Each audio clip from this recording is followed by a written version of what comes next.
मोहनपुर में रहने वाला रमेश और शीला की शादी को कुछ ही महीने हुए थे। शीला जितनी ही सरल और सीधी थी, रमेश उतना ही चंचल और रंगीन था। एक दिन दोनों बाजार जाते हैं। तभी शीला की नजर एक छोटी सी बच्ची पर पड़ती है। शीला रमेश से कहती है, रमेश वो देखो, वो कितनी सुंदर है ना, और कितनी मासूम भी। हाँ, तुम सही कह रही हो। सही मायने में इसे कहते हैं खूबसूरती। मुझे वो बहुत पसंद है। मुझे भी बहुत पसंद है। मेरा मन कर रहा है कि मैं उसके पास जाऊं और उसके गाल पकड़कर उसे प्यार कर लूं। मेरा मन भी कुछ ऐसा ही कर रहा है। उसे देखकर मैं अपने आप को तो रोक ही नहीं पा रही। मैं भी। चलो ना, हम दोनों उसके पास चलते हैं। क्या तुम सच कह रही हो? तुम्हें मेरे उसके पास जाने से कोई एतराज नहीं है? इसमें झूठ बोलने की क्या बात है? भला मुझे क्यों एतराज होगा? चलो हम दोनों चलते हैं। चलो फिर, देरी कैसी? दोनों उस बच्ची के पास पहुंचते हैं और शीला उस बच्ची का गाल पकड़कर उसे प्यार करती है। रमेश चुपचाप खड़े होकर देख रहा था। शीला बच्ची की माँ से, आई एम सॉरी, प्लीज मुझे माफ कीजिएगा। मैंने आपसे बिना पूछे आपकी बच्ची को प्यार किया, लेकिन ये है ही इतनी क्यूट कि मैं खुद को रोक ही नहीं पाई। इट्स ओके, कोई बात नहीं। अरे रमेश, क्या हुआ? चुप क्यों खड़े हो? आपको भी तो प्यार करना था। नहीं, मैं तो दूर से देखकर काम चला लूंगा। अरे ऐसी कोई बात नहीं है, अगर आप भी प्यार करना चाहते हैं तो कर लीजिए। रमेश खुशी से बच्ची की माँ के गाल पर एक किस कर देता है और वो औरत भरे बाजार में जोर से एक तमाचा रमेश के गाल पर मारती है। ये क्या बदतमीजी है? रमेश, ये क्या कर रहे हैं आप? आपका दिमाग तो सही है। मैंने क्या किया है? इन्होंने ही तो कहा था कि अगर आप भी प्यार करना चाहते हैं तो कर सकते हैं, तो मैंने कर लिया। ये आदमी पागल है, पागल। इसे पिंजरे में कैद करके रखो। ये लोगों के बीच लाने लायक नहीं है, हैवान कहीं का। वो गुस्से में वहां से अपनी बच्ची को लेकर चली जाती है। इस बात पर शीला और रमेश घर आकर बहुत लड़ते हैं। रमेश शीला से माफी मांगता है और उससे वादा करता है कि वो दोबारा ऐसी गलती नहीं करेगा। लेकिन दूसरी तरफ अब शीला समझ चुकी थी कि रमेश एक रंगीन मिजाज का इंसान है। शीला अपने पति रमेश के इस रंगीन मिजाजी से बड़ी परेशान रहती थी। एक दिन शीला अपनी माँ के घर गई थी और रमेश को फोन करती है। रमेश, आज रात में घर नहीं आ सकती। मम्मी आज रात और रुकने की जिद कर रही हैं और मौसम भी बहुत खराब है। लगता है बहुत तेज बरसात होने वाली है। मैं कल दोपहर तक आ जाऊंगी। अपनी अभी अभी शादी हुई है? और तुम पति को अकेला छोड़कर दूर हो? खैर ठीक है, कोई बात नहीं। मैं आज की रात किसी तरह अकेला बिता लूंगा। घर के सारे खिड़की और दरवाजे अच्छे से बंद करके सोना। तुम्हें तो पता है ना, आजकल मोहल्ले में कितनी चोरियां होती हैं। आई लव यू शीला, तुम मेरा कितना ख्याल रखती हो। I miss you. ओके, मैं फोन रखती हूँ। Bye bye. दोनों अपना अपना कॉल कट कर देते हैं। तभी जोरों की बरसात शुरू हो जाती है। हाय रे बरसात, ये बीवियां भी कितनी चिपकू होती है, बिल्कुल फेविकॉल की तरह। खैर अब मुझे सो जाना चाहिए, नींद भी जोरों की आ रही है। लेकिन उसके पहले मैडम का आदेश पूरा करना होगा। सारे खिड़की और दरवाजे बंद कर देता हूँ और फिर अपने कमरे में आराम से सोता हूँ। नींद आ रही है। रमेश घर के सारे खिड़की और दरवाजे बंद कर अपने कमरे में सोता है। बाहर तेज हवा के साथ बरसात हो रही थी। घर के भीतर दीवार पर टंगी घड़ी में रात के 2 बज रहे थे। उसी वक्त दरवाजे पर कई बार दस्तक होती है। कमरे में सो रहे रमेश को दरवाजे की दस्तक सुनाई पड़ती है। ओहो, अब इतनी रात में कौन है? रमेश बिस्तर से उठकर दरवाजा खोलता है। सामने पानी में भीगी हुई एक खूबसूरत सी लड़की खड़ी होती है।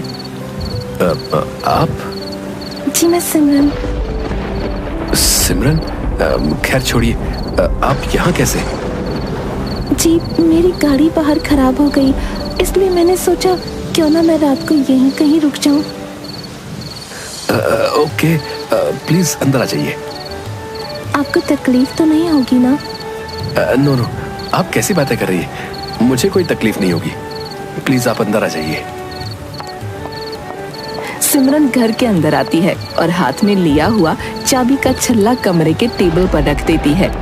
रमेश दीवार पर टंगे टॉवल को निकालकर सिमरन को देता है और देते समय रमेश का हाथ सिमरन के हाथों को छू जाता है।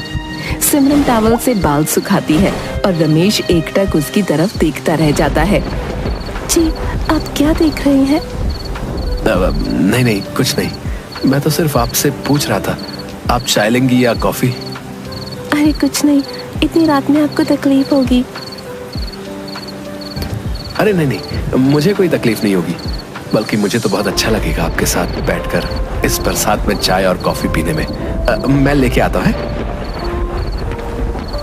रमेश किचन के अंदर चला जाता है। सिमरन की नजर दीवार पर टंगी शीला की तस्वीर पर जाती है और टेबल पर रखे कुछ तस्वीर और मैगजीन पर भी।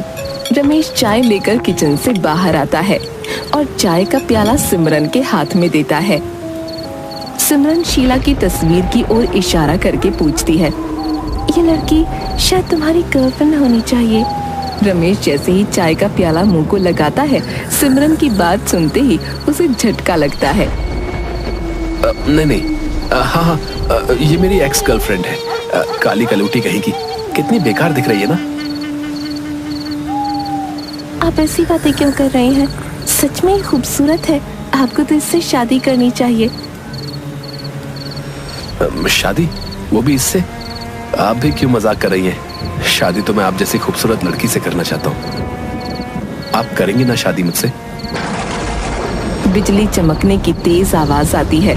जोर की आंधी के साथ खिड़की खुल जाती है। बस एक ही मुलाकात में आपने डायरेक्ट शादी का प्रपोजल दे डाला। अरे नहीं, मैं तो सिर्फ मजाक कर रहा था। आप चाय पीजिए ना। जी। आपको बुरा तो नहीं लगा? मेरी आदत थोड़ा मजाक करने की है। वैसे ही आपसे जिसकी शादी होगी वो लड़की होगी तो बहुत किस्मत वाली। क्यों?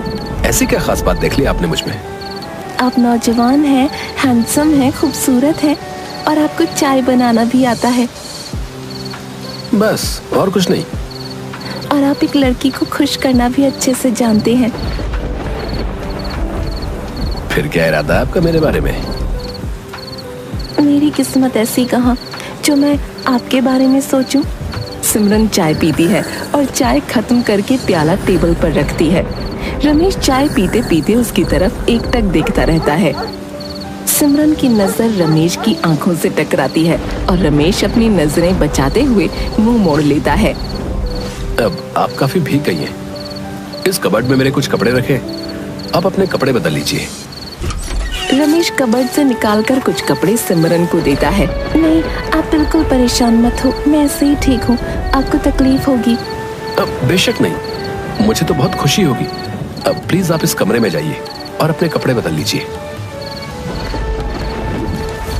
सिमरन कमरे में जाते ही दरवाजा अंदर से बंद कर लेती है। दरवाजे के बाहर खड़ा रमेश दरवाजे पर लगे लेंस से भीतर झांकता है। तभी तेज हवा के साथ कमरे का दरवाजा खुल जाता है। आसमान में तेज बिजली कड़कते ही पूरे घर में बिजली जाने से अंधेरा हो जाता है।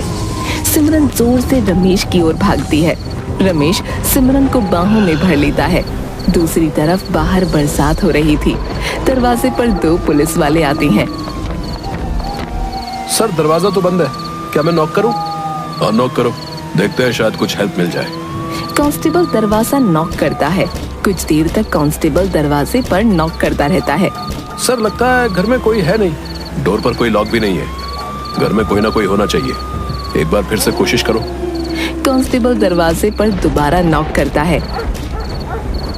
ओह नो, अब न जाने इस समय कौन है। मैं देख कर आता हूँ। ओह डार्लिंग, प्लीज जल्दी आना। मैं बस यूं गया और यूं आया, तुम करो। रमेश कमरे से बाहर आता है। मेन डोर के पास आकर रमेश टेबल पर रखी मोमबत्ती को जलाता है। दरवाजे पर एक बार फिर नॉक होती है। 1 मिनट रुको, मैं डोर खोल रहा हूँ। रमेश हाथ में जलती मोमबत्ती लेकर दरवाजा खोलता है। रमेश के सामने इंस्पेक्टर और कांस्टेबल होते हैं।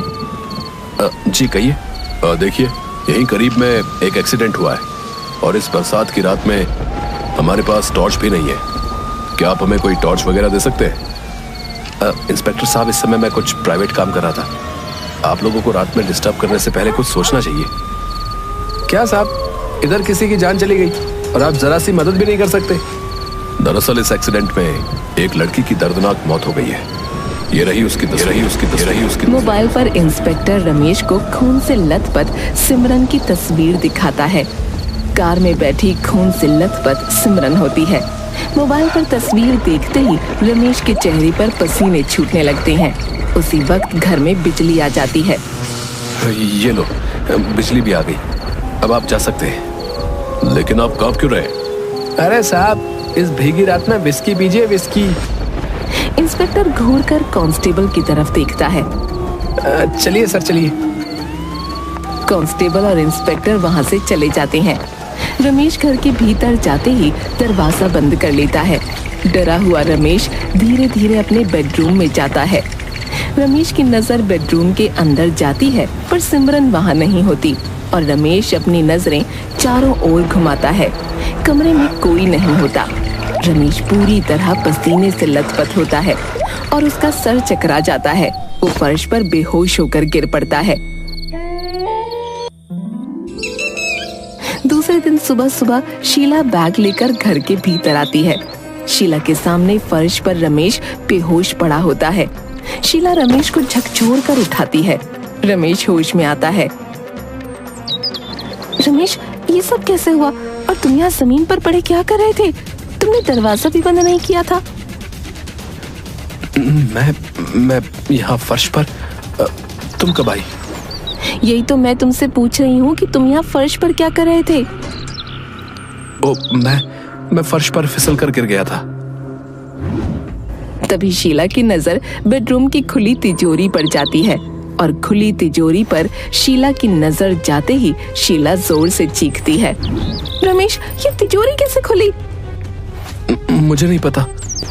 शीला दौड़कर तिजोरी के पास जाती है, पर तिजोरी में कुछ नहीं होता। ओह माय गॉड, मेरे सारे गहने। शीला, टेंशन न लो, मैं तुम्हें दूसरे गहने ला दूंगा। लगता है उस चोरनी ने। क्या? मुझे लगता है कोई चोर हाथ साफ कर गया। उसी वक्त डोर पर बेल बजती है। जाओ देखो डोर पर कौन है। मुझे तो चक्कर आ रहे हैं। मैं बाथरूम में फ्रेश होने जा रही हूँ। शीला बाथरूम में चली जाती है। रमेश दरवाजा खोलता है। रमेश के दरवाजा खोलते ही सामने सिमरन होती है। भूत। मैं भूत नहीं, संदा हूँ। खैर, मैं अपनी कार की चाबी यहाँ पर भूल गई थी, बस उसे ही लेने आई हूँ। वो पुलिस वाले कौन थे? और तुमने ही मेरे घर में चोरी की है ना? वो पुलिस वाले मेरे ही आदमी थे और तुमने अपने ही घर में मेरे साथ न जाने कितने झूठ बोले हैं। बस मुझ जैसी लड़की से शादी नहीं करना चाहोगे। बता दूं सारी बातें तुम्हारी बीवी को। इस बरसात में तुमने मेरे साथ क्या क्या किया? मैंने तुम्हारे साथ कुछ भी नहीं किया। तुम झूठ बोल रही हो। तुम पर यकीन कौन करेगा? तुम्हारी बीवी। मुझे चक्कर आ रहा है। रमेश फिर से चक्कर खाकर फर्श पर बेहोश होकर गिर जाता है। सिमरन टेबल पर पड़ी चाबी का छल्ला लेकर चली जाती है। शीला बाथरूम से आते ही रमेश को फर्श पर पड़ा देखती है और उस पर पानी के छींटे मारकर उसे जगाने की कोशिश करती है। रमेश धीरे धीरे होश में आता है। न जाने तुम्हें क्या हो रहा है जो तुम बार बार फिसलकर फर्श पर गिर जा रहे हो।